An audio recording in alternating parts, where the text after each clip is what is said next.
عن احمد عبد القادر. احمد عبد القادر لحد دلوقتي هو في مأزق، ولا وافق على احتراف، ولا وافق على عرض السعوديه، ولا وافق على عروض الانديه المصريه، ولا النادي الاهلي يعني برضو عايزه دلوقتي ولا عايز يلعبه، لان هو مطلعه من حساباته ومش عارف يعمل ايه ولا يروح فين. احنا عارفين كلنا ان هو عاوز يروح نادي الزمالك، وكان بيدور على نادي من الاخر كوبري ان هو يطلع عليه ويفسخ عقده في يناير ويرجع على نادي الزمالك وخلاص على كده.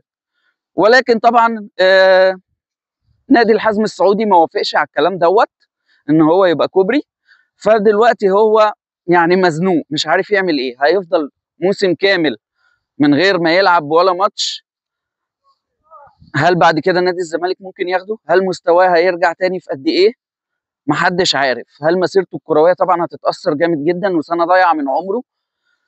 فهو حط نفسه في مأزق. كان راح نادي تاني ولعب وتألق وكده، وبعدين ممكن نادي الزمالك يشتريه او مثلا يعمل عقد سنتين او كده.